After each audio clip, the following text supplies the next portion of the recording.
have a couple of opening remarks and then take the question. Well, I'll open with a very disappointing performance on our behalf. That starts with me and the entire staff. You know, we did not play with the intangibles, the enthusiasm, the passion, the relentless energy that we expect. And we hold these kids to a standard of excellence to do it, and we didn't perform to it today. Very disappointed. You know, I'm reminded at this time by something that Coach K said, that you know, when we struggle, try to give positive energy, positive feedback, and when we win, I push harder. So we obviously struggled today, and I'm trying to be positive with the guys and let them understand that we can't have these kind of performances.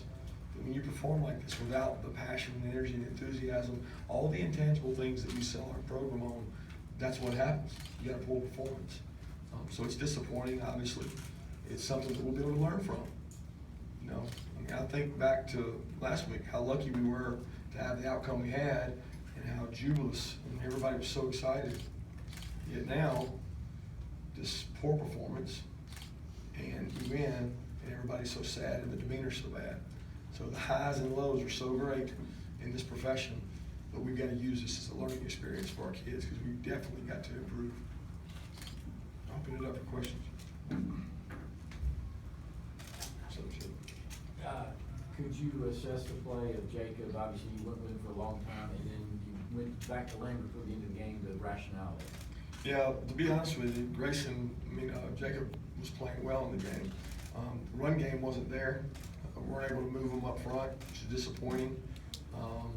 Didn't get great command out of the huddle, didn't get great timing out of the huddle. That's frustrating, but he made some good throws. Dropped a couple balls that thought could have gave us a little more cushion there. But we discussed it several times, but it wasn't anything that Jacob was or wasn't doing. You know, we didn't think that was the issue. And at that time, we thought we were going to have to throw the ball to score points, which we felt like he could do pretty well for us. And then the decision to go with Grayson was more of a change-up. You know, go with him, let him get in there, show a little confidence in him with the 4-minute offense, be able to shift and motion some people and hopefully run the ball and get some run game going, and let him execute the flow of the offense. Was the main reason for going with him, but that was the rationale there.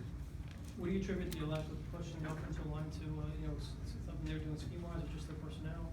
You know, I don't know. I certainly don't think that they were any bigger or better than the North Carolina players. They played a different front, and they gave us some different looks. But again, at the end of the day, it's a demeanor, it's an attitude, it's a belief.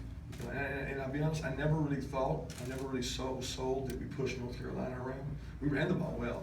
Don't get me wrong, but we didn't manhandle them up front, and I expressed that last week that they had some dominant inside guys. These guys, they didn't have dominant inside guys. They just whipped us. They outfought us. They played harder than we did. You know, and we're not a big, massive offensive line that can push you around all the time. We got to find some ways to run the ball. I can guarantee you that, because we're going to have to be able to run the ball in this league. Kirby, did you have any inclination or hint at all during the week that something like this might be coming? And as a follow-up, how do you respond moving forward? What does this mean by your team? Well, first, I don't know that I had any inclination. There was concern for me when the rankings came out. That's always a concern for me. It's always, do you bring that up to your team? Because you know they're aware of it. As coaches, we live in a little box. We don't get concerned with that. We spoke at wit's end about not letting a victory that, to be honest, we were fortunate in that victory. We didn't outplay North Carolina. We can't let that or somebody moving us up in rankings go to our head. Because to be honest, I told them that's what's been done before. You can't do that. You can't let it affect you. You gotta have good practices. I thought that Monday was good, then I thought Tuesday was okay, and then Wednesday was not a very good practice, and I expressed that to them. So I didn't see it coming, but I felt it.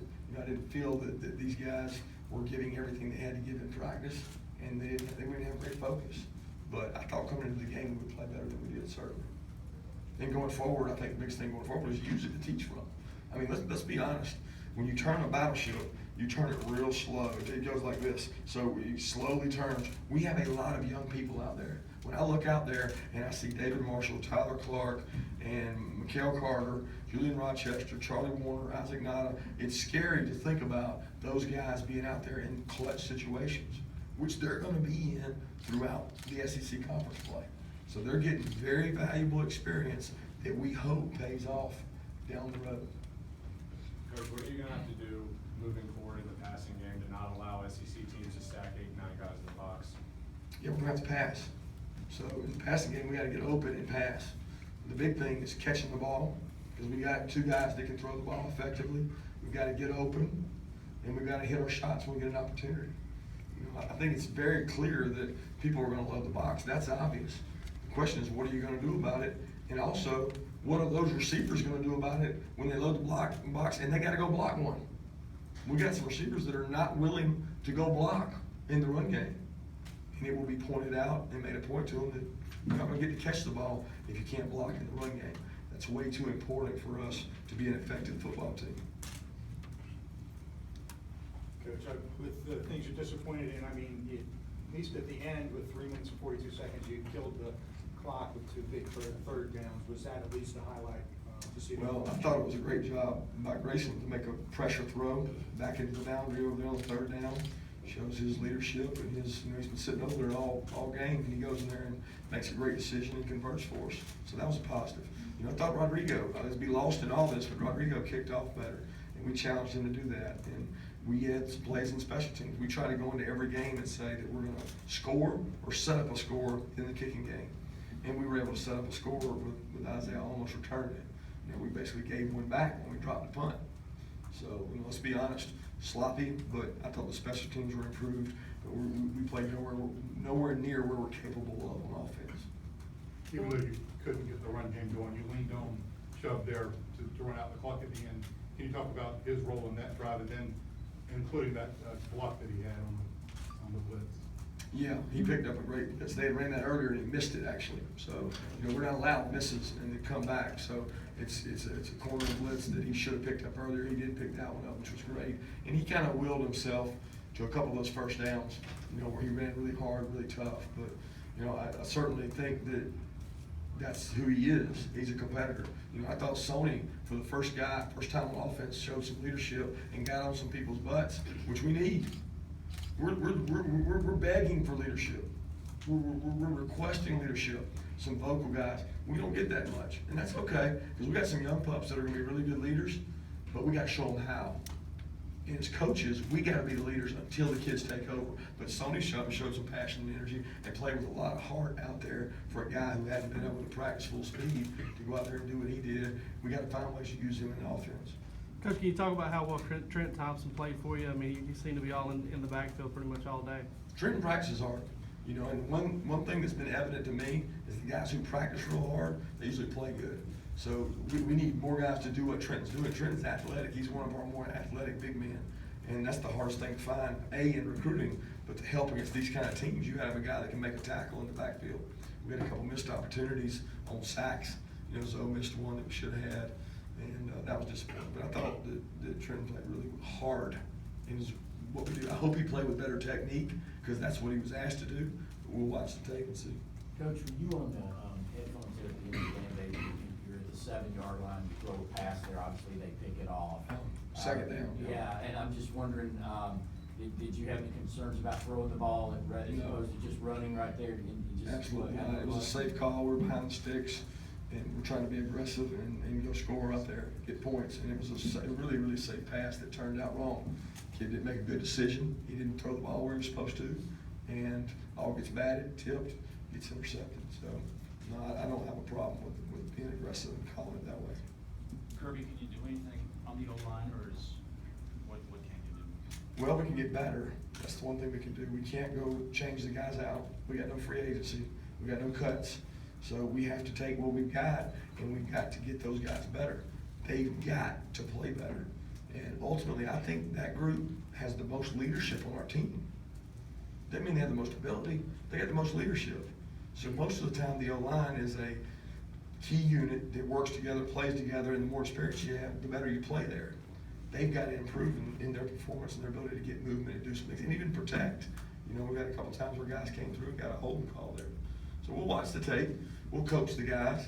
That's what we're supposed to do, and try to get those guys better and play more efficiently. We obviously got some younger O-linemen, some other guys that we gotta continue to develop and see if they can pass any of those other guys up. But right now, that's not the case.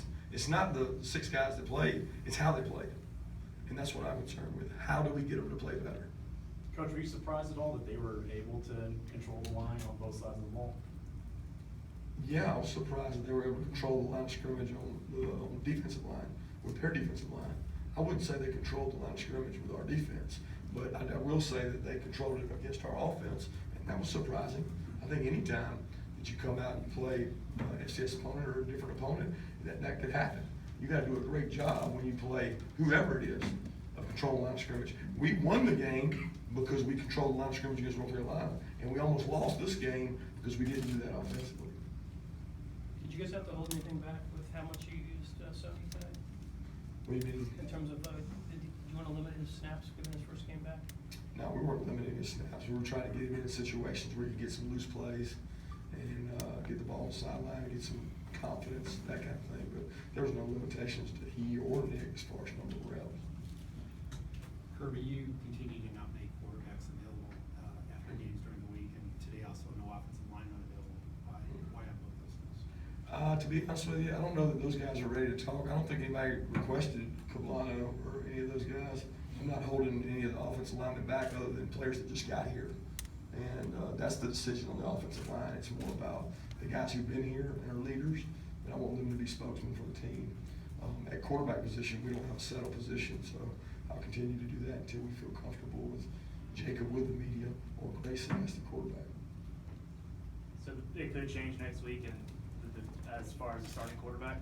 Say again, It could change next week with the starting. It could always change. It was never set, like this week until late, until we decided who to start. So it's not gonna be a set deal for us. We're gonna look and see who performs well during the week, who executes, who gives us the best chance to be successful. And we have to make that decision as coaches.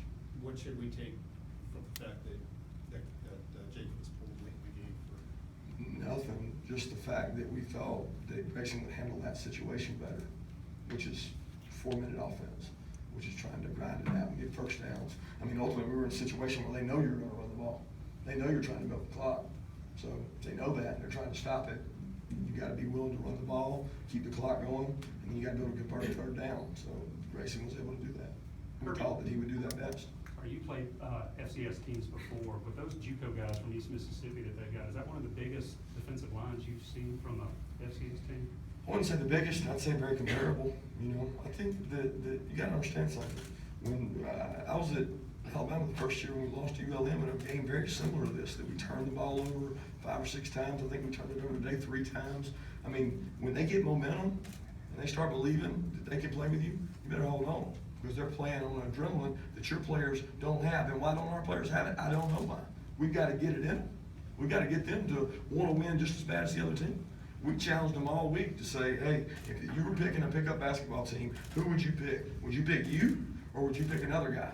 And I challenged everyone before we went on the field. I said, hey guys, would you pick you? Because if you pick you, you're the guy I want on the field. And we had a lot of guys today that I wouldn't have picked because they didn't play the way they're capable. So we got to figure out why that is. Kirby, do you think Jacob is getting better in terms of things he does before the snap, in terms of communications? Yeah, I think he's getting better. I think he's got a long way to go, but he is getting better. And that's a big part of it. It's part of the reason that he was playing in this game, was we want him to get better at functioning as the quarterback. That's a lot. There's a lot that goes into the quarterback outside, standing back there throwing the ball. That's what he's judged on, but we have to make a decision based on his ability to recite the information in the huddle, interpret the information in the huddle, interpret the information at the line of scrimmage, decide where to go with the ball. There were several times today that he didn't decide the right place to go with the ball, that we might have had a better result had he done that. And that's part of the quarterback play that we got to have improved. Sure. You decided to try for 2 in the third quarter, and it almost came back to haunt you at the end. What is sort of your thought processing when you Well, pretty much across all college football, you have a decision to make. We could have gone for 2 earlier than that. We felt like the game, we talked about it in the headphones, said, no, we're going to kick 1. We're not going to chase the points per se. Late in the third, early in the fourth, our philosophy is if it's a 2-point game where you have to go for the 2 points, you do that if the book says it. So the first one was a little earlier in the third. We discussed it, and said, don't do it, let's don't chase the points, let's kick the extra point. Then the second one, after the fumble return, you know, for a touchdown there, we felt like that at that point it was late enough in the third to go ahead and go for it. You're right, it didn't work out. We didn't get it. If we get it, it looks like a great decision. The situation we're in, it could have very easily cost us. We'd have been up 3 in that situation. Last question. I'm sorry, was the keeper the play caller, or did something break down? No, it's we'll just say that's not exactly what the call was. It's not exactly the call, but that's not something that we want to discuss because it's information internal, but it's an option play. Coach, what was it like being back in Sanford Stadium? It was great at the beginning of the game. It was great the first drive. But to be honest, we didn't play the level of my expectations, nor any Dog fan out there. I respect that, I know that, and our kids know that. So it's very evident that we've got some improving to do, and we got a great wake-up call to do it. Thank you. Thank you, guys.